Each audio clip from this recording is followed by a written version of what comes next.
وإذ قال لقمان لابنه وهو يعظه يا بني لا تشرك بالله إن الشرك لظلم عظيم وإذ قال لقمان لابنه وهو يعظه يا بني لا تشرك بالله إن الشرك لظلم عظيم.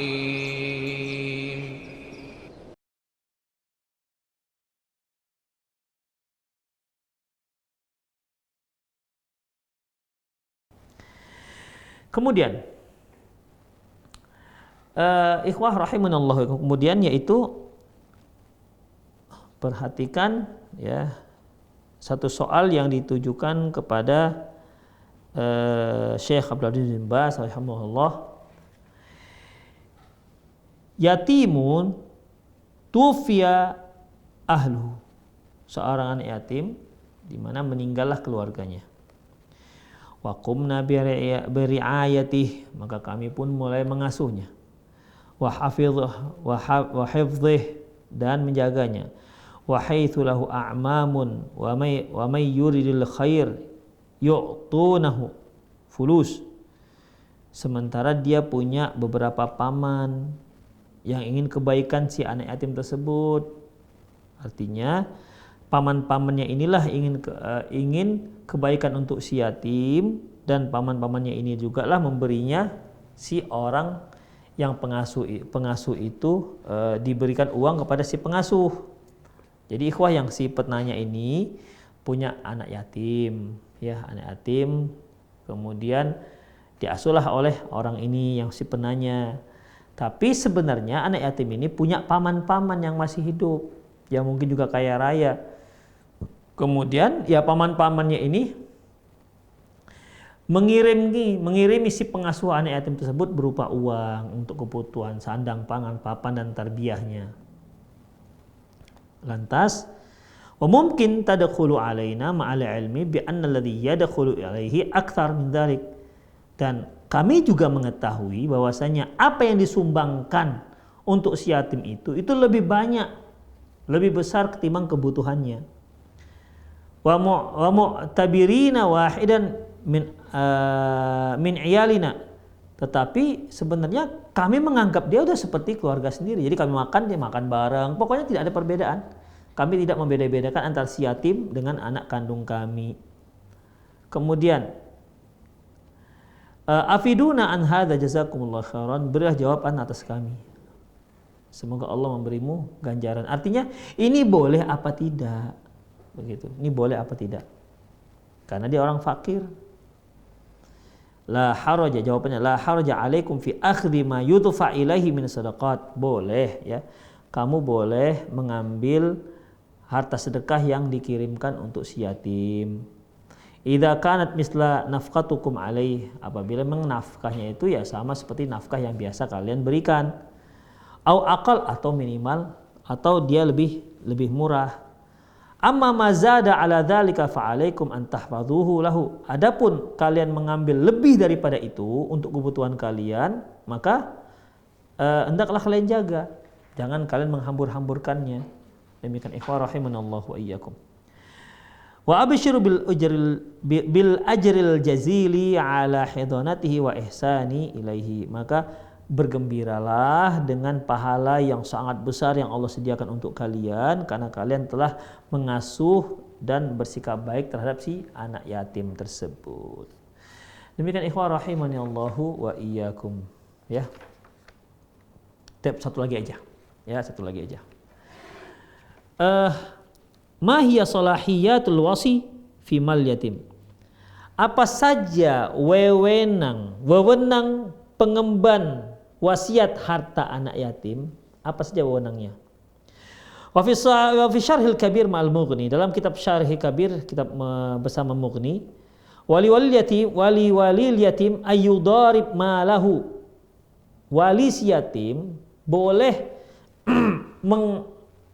mengolah atau bahasa pedagangnya ini boleh memutar, memperdagangkan hartanya, harta si yatim, au yadfa'ahu ila man yudharibu lahu bihi, atau dia boleh juga menginvestasikan hartanya kepada orang lain, ke perusahaan yang lain. Jadi boleh dia yang mengolah harta tersebut, ambil modalnya, kemudian berjual beli, ya ada keuntungan, kemudian berapa persen untuk si yatim, itu dibolehkan.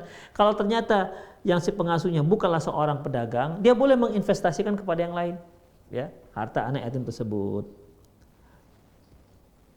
Wa ja'alahu nasiban minar ribh ayyan kana wasiyan aw hakiman aw aminal hakim, ya, dan dia berikan berapa persen keuntungan untuk si yatim. Jadi harta si yatim itu bisa meningkat, apakah itu sebagai wasiat, apakah sebagai hakim atau amin atau orang yang dipercaya oleh hakim. Intinya ikhwah bahwasanya nggak ada masalah, ya, bahwasanya tidak ada masalah. Boleh kita menggunakan harta anak yatim untuk modal dagang kita. Tapi ingat ikhwah, ingat kembali kita kajian yang tadi, bahwasanya mereka yang tidak punya skill dalam berdagang dan tak pernah seumur umur berbuka usaha, kemudian ketika dia mengasuh anak yatim dan anak yatim ini punya bawa harta, lantas dia nekat membuat usaha. Kalau tuh bangkrut dikarenakan dia usaha tidak punya tidak punya basic ilmu berdagang, ya.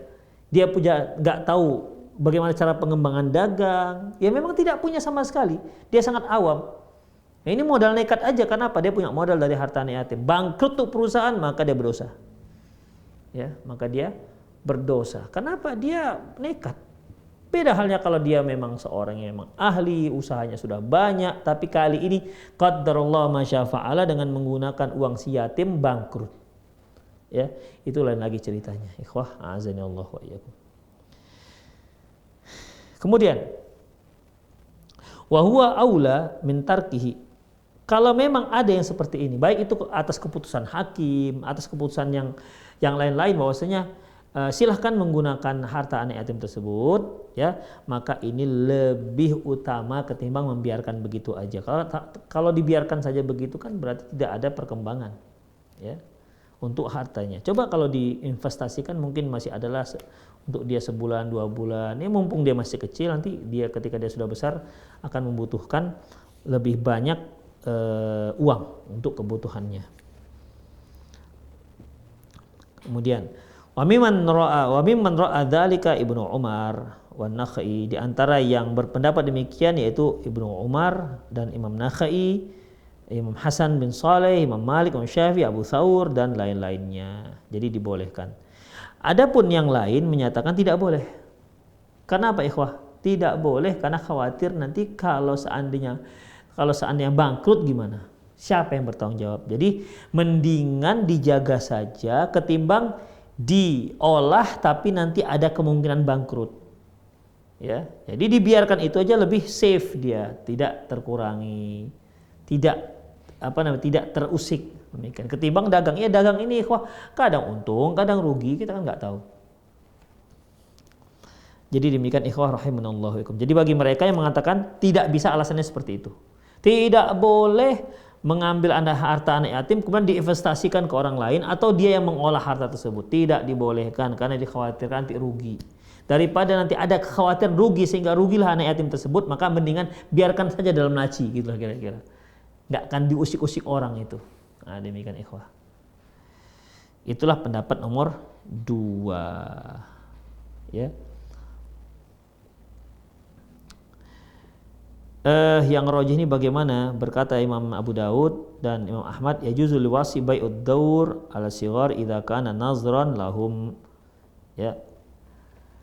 Beliau mengatakan bahwasanya bagi orang yang menerima wasiat anak yatim boleh dia membeli untuk si kecil apabila memang besar maslahatnya. Demikian, apabila besar maslahatnya. Ya, ini sebenarnya ikhwah kembali kepada bagaimana maslahatnya untuk si yatim. Kalau memang dengan dia dia investasi ke orang, punya hutang ditengok orangnya juga orangnya amanah, nggak main-main, nggak niku-niku, serius orangnya begitu kan. dan kita yakin ini akan ada keuntungan walaupun nggak bisa memastikannya, maka silahkan, boleh. Tapi kalau kita ragu ini betul nggak usahanya, ini orangnya juga baru kali itu usaha, kita ragu, maka jangan. Karena dikhawatirkan nanti bisa kemungkinan bangkrutnya itu lebih besar ketimbang yang pertama tadi. Jadi orang yang mengasuh anak yatim ini dia harus lihat kemaslahatan, mana yang lebih baik, mana yang lebih maslahat untuk si yatim. Demikian ikhwah rahimanallahu wa iyyakum.